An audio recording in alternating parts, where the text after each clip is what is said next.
صحیح بخاری حدیث نمبر 181۔ رسول کریم صلی اللہ علیہ وسلم جب عرفہ سے لوٹے تو پہاڑ کی گھاٹی کی جانب مڑ گئے اور رفع حاجت کی۔ اسامہ کہتے ہیں کہ پھر آپ نے وضو کیا اور میں آپ صلی اللہ علیہ وسلم کے اعضاء پر پانی ڈالنے لگا اور آپ وضو فرماتے رہے۔ میں نے کہا یا رسول اللہ، آپ اب نماز پڑھیں گے؟ آپ نے فرمایا نماز کا مقام تمہارے سامنے یعنی مزدلفہ میں ہے، وہاں نماز پڑھی جائے گی۔ صحیح بخاری حدیث نمبر 182۔ مغیرہ بن شعبہ رضی اللہ عنہ ایک سفر میں رسول کریم صلی اللہ علیہ وسلم کے ساتھ تھے۔ وہاں آپ رفع حاجت کے لیے تشریف لے گئے۔ جب آپ واپس آئے، آپ نے وضو شروع کیا تو مغیرہ بن شعبہ آپ کے اعضائے وضو پر پانی ڈالنے لگے۔ آپ صلی اللہ علیہ وسلم وضو کر رہے تھے۔ آپ نے اپنے منہ اور ہاتھوں کو دھویا، سر کا مسح کیا اور موزوں پر مسح کیا۔ صحیح بخاری حدیث نمبر 183۔ عبداللہ بن عباس رضی اللہ تعالی عنہ نے رات رسول کریم صلی اللہ علیہ وسلم کی زوجہ مطہرہ اور اپنی خالہ میمونہ رضی اللہ عنہا کے گھر میں گزاری۔ وہ فرماتے ہیں کہ میں تکیے کے عرض یعنی گوشے کی طرف لیٹ گیا اور رسول کریم صلی اللہ علیہ وسلم اور آپ کی اہلیہ نے معمول کے مطابق تکیے کی لمبائی پر سر رکھ کر آرام فرمایا۔ رسول اللہ صلی اللہ علیہ وسلم سوتے رہے اور جب آدھی رات ہو گئی یا اس سے کچھ پہلے یا اس کے کچھ بعد آپ بیدار ہوئے اور اپنے ہاتھوں سے اپنی نیند کو دور کرنے کے لیے آنکھیں ملنے لگے۔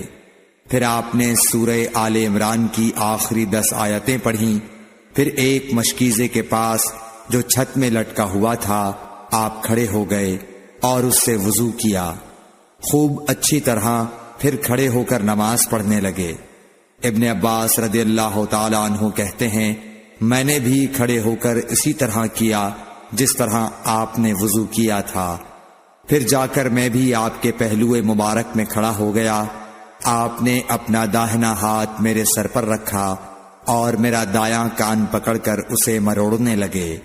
پھر آپ نے 2 رکعتیں پڑھیں، اس کے بعد پھر 2 رکعتیں پڑھیں، پھر 2 رکعتیں پڑھیں، پھر 2 رکعتیں پڑھیں، پھر 2 رکعتیں پڑھیں، پھر 2 رکعتیں پڑھ کر اس کے بعد آپ نے وتر پڑھا اور لیٹ گئے۔ پھر جب مؤذن آپ کے پاس آیا تو آپ نے اٹھ کر 2 رکعت معمولی طور پر پڑھیں، پھر باہر تشریف لا کر صبح کی نماز پڑھی۔ صحیح بخاری حدیث نمبر 184۔ اسماء بنت ابی بکر کہتی ہیں کہ میں رسول اللہ صلی اللہ علیہ وسلم کی زوجہ محترمہ عائشہ رضی اللہ تعالی عنہا کے پاس ایسے وقت آئی جبکہ سورج کو گہن لگ رہا تھا اور لوگ کھڑے ہو کر نماز پڑھ رہے تھے۔ کیا دیکھتی ہوں وہ بھی کھڑے ہو کر نماز پڑھ رہی ہیں۔ میں نے کہا کہ لوگوں کو کیا ہو گیا ہے، تو انہوں نے اپنے ہاتھ سے آسمان کی طرف اشارہ کر کے کہا سبحان اللہ۔ میں نے کہا کیا یہ کوئی خاص نشانی ہے؟ تو انہوں نے اشارے سے کہا کہ ہاں۔ تو میں بھی آپ کے ساتھ نماز کے لیے کھڑی ہو گئی۔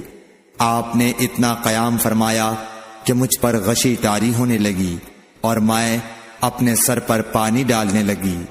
جب رسول اللہ صلی اللہ علیہ وسلم نماز سے فارغ ہوئے تو آپ نے اللہ کی حمد و ثنا بیان کی اور فرمایا آج کوئی چیز ایسی نہیں رہی جس کو میں نے اپنی اس جگہ نہ دیکھ لیا ہو، حتیٰ کہ جنت اور دوزخ کو بھی دیکھ لیا، اور مجھ پر یہ وحی کی گئی ہے کہ تم لوگوں کو قبروں میں آزمایا جائے گا، دجال جیسی آزمائش یا اس کے قریب قریب۔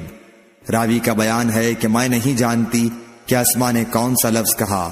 تم میں سے ہر ایک کے پاس اللہ کے فرشتے بھیجے جائیں گے اور اس سے کہا جائے گا کہ تمہارا اس شخص یعنی محمد صلی اللہ علیہ وسلم کے بارے میں کیا خیال ہے؟ پھر اسماء نے لفظ ایماندار کہا یا یقین رکھنے والا کہا، مجھے یاد نہیں۔ بہرحال وہ شخص کہے گا کہ محمد صلی اللہ علیہ وسلم اللہ کے سچے رسول ہیں، وہ ہمارے پاس نشانیاں اور ہدایت کی روشنی لے کر آئے ہم نے اسے قبول کیا، ایمان لائے اور آپ کا اتباع کیا۔ پھر اس سے کہہ دیا جائے گا کہ تو سو جا، در حال یہ کہ تو مرد صالح ہے اور ہم جانتے تھے کہ تو مومن ہے۔ اور بہرحال منافق یا شکی آدمی، اسما نے کون سا لفظ کہا مجھے یاد نہیں، جب اس سے پوچھا جائے گا کہے گا کہ میں کچھ نہیں جانتا، میں نے لوگوں کو جو کہتے سنا وہی میں نے بھی کہہ دیا۔ صحیح بخاری حدیث نمبر 185۔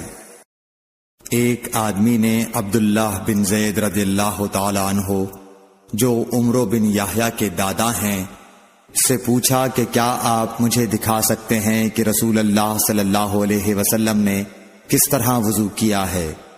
عبداللہ بن زید رضی اللہ تعالی عنہ نے کہا کہ ہاں۔ پھر انہوں نے پانی کا برتن منگوایا، پہلے پانی اپنے ہاتھوں پر ڈالا اور 2 مرتبہ ہاتھ دھوئے، پھر 3 مرتبہ کلی کی، 3 بار ناک صاف کی، پھر 3 دفعہ اپنا چہرہ دھویا، پھر کوہنیوں تک اپنے دونوں ہاتھ 2 مرتبہ دھوئے، پھر اپنے دونوں ہاتھوں سے اپنے سر کا مسح کیا، اس طور پر اپنے ہاتھ پہلے آگے لائے پھر پیچھے لے گئے، مسح سر کے ابتدائی حصے سے شروع کیا، پھر دونوں ہاتھ گدی تک لے جا کر وہیں واپس لائے جہاں سے مسح شروع کیا تھا، پھر اپنے پیر دھوئے۔